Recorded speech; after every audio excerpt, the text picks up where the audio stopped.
This morning I was talking with a good friend of mine named Phil Swimley, and he's trying to market his nonprofit about Baseball 360 Plus to get people to see what he's doing, donate to the cause, and help youth baseball be active in the summer and support kids that can't afford it or families that can't necessarily afford the high price of baseball programs these days. It was surprising to hear about actually how big of an issue this is for America's favorite pastime. But great talking with him, and we spoke about different online options he has for marketing, and I thought let me just share some of what we talked about with you today.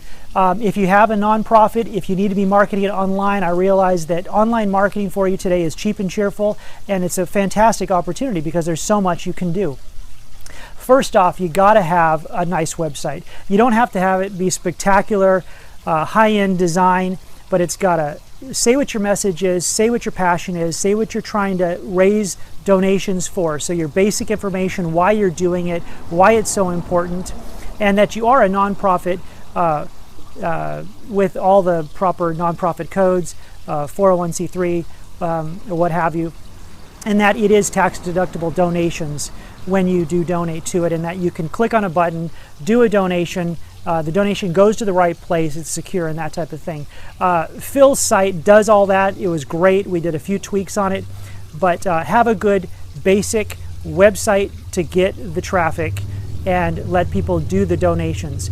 You got to have your social media buttons on the top and at the bottom because you want to be able to share the news on social media.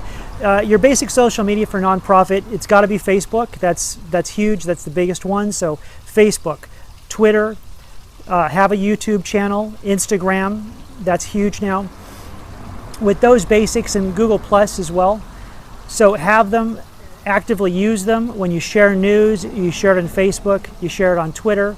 If you have testimonial videos or videos of what you're doing, videos in Phil's case on a baseball diamond or what's happening on the weekends when you're doing the games, what the parents are saying, what the kids are saying, what donors are saying, take short videos of that, post it up on your YouTube channel.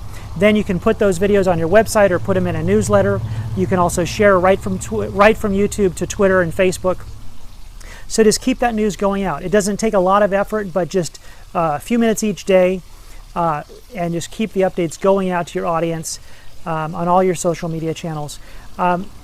Something that's missing that we need to have with Phil's website, in his case, is a blog. Now, you got to do, let's say every week, every month, write up what's happening, give an update, new news, successes, maybe goals met with donations, or new equipment you've purchased, or new successes for the teams that just happened. So write that up.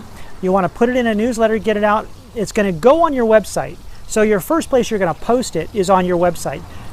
Then you're going to take it and you're going to link it and put it in a newsletter. It's going to go out. You're going to share it on social media to come to your website to read it. The whole point is to have a lot of people come back to your website to read the blog and get the information, and then be able to donate more or just get the update. You want to build up the email list for that newsletter. Always get new business cards or just ask people for their email. Build up that email list. Keep building it up. Another thing that you can do for nonprofits is it's a business listing. There's lots of online business listings. The most popular is Google My Business. Bing has Bing Places. There's Yahoo as well. Yahoo is mostly a paid service. I think it's $9 a month. You can pay for that. But if you want it all free, you have Google My Business and Bing are the biggest. Of course, you've heard of things like Yelp and Yellow Pages and Manta and City Search. Those are all fine. I'd say those are mostly for businesses. So for nonprofits, at least do Google My Business and Bing. Google has another thing. I haven't looked into all the details of this, but there's Google for Nonprofits. It's a whole Google platform just for that, where they can share information, receive donations, do all types of things. So look into Google for Nonprofits. Okay, just a last point I want to make is testimonials. I did comment on that, but testimonials are going to be very important again for a nonprofit. So get them everywhere you can. Get them in writing. Put them on your website. Get them on video. put them on your YouTube channel, put them on your website. Create a place on your website that's a page just for testimonials. Third-party endorsements for a nonprofit are going to be really important to make this work for you. You also can put testimonials right into Google. So if someone goes to Google, searches for you, your Google My Business posting will be there, and then they can put a review right on that, which is really powerful for your search engine optimization as well.